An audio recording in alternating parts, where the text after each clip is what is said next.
हर खबर पर होगी आपकी पकड़। डाउनलोड कीजिए एबीपी लाइव ऐप। और अब जानिए क्या है वैक्सीन को लेकर भारत की तैयारियां, जिसका ब्लूप्रिंट सरकार ने देश के सामने रखा है। क्या है कोरोना वैक्सीन पर मोदी सरकार का प्लान, ये रिपोर्ट बताइए।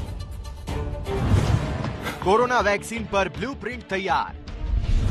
Once we get a green signal from our scientists, we will launch massive production of the vaccine. खत्म होने वाला है वैक्सीन का इंतजार।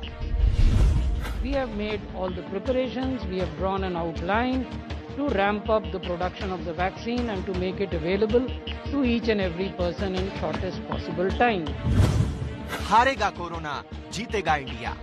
मैं आज देशवासियों को कहना चाहूंगा, देश के हमारे वैज्ञानिक एक ऋषि मुनि की तरह लेबोरेटरी में जी जान से जुटे हुए हैं। वैज्ञानिकों से जब हरी झंडी मिल जाएगी, बड़े पैमाने पर प्रोडक्शन होगा और तेजी से प्रोडक्शन के साथ वैक्सीन हर भारतीय तक कम से कम समय में कैसे पहुंचे, उसका खाका भी तैयार है, उसका रूपरेखा भी तैयार है।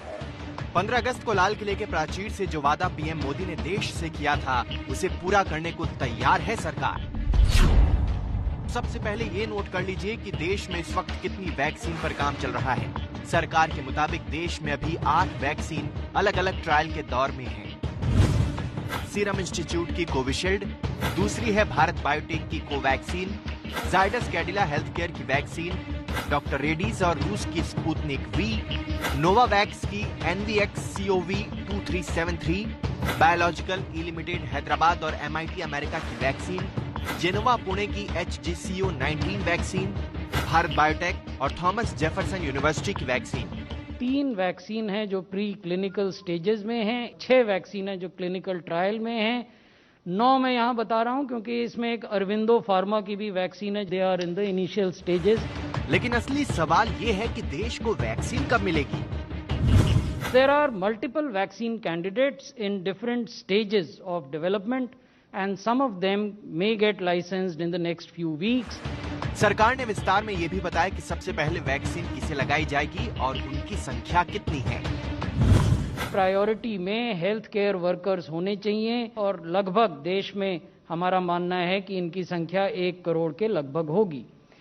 दूसरा, नेगवैक ने ये कहा है कि फ्रंटलाइन वर्कर्स को प्राथमिकता दी जानी चाहिए। इसमें राज्य सरकार की और केंद्र सरकार की पुलिस ऑर्गेनाइजेशंस हैं, आर्म्ड फोर्सेस हैं, होम गार्ड हैं, सिविल डिफेंस ऑर्गेनाइजेशन हैं, डिजास्टर मैनेजमेंट वॉलंटियर्स हैं, म्यूनिसिपल वर्कर्स हैं। इनकी संख्या देश भर में लगभग 2 करोड़ है। इसके बाद एज स्ट्रेटिफाइड प्रायोरिटी ग्रुप्स होने चाहिए, जिसमें उन्होंने 50 साल से ऊपर और 50 साल से नीचे के लोग जिनको कोमॉर्बिडिटीज हैं उनका उल्लेख किया है। ये लगभग 27 करोड़ होते हैं। ये नेगवैक की अनुशंसाएं हैं और सरकार को इन पर निर्णय लेना है। तो वैक्सीन से जुड़ी हर अपडेट आप तक एबीपी न्यूज पहुंचाता रहेगा।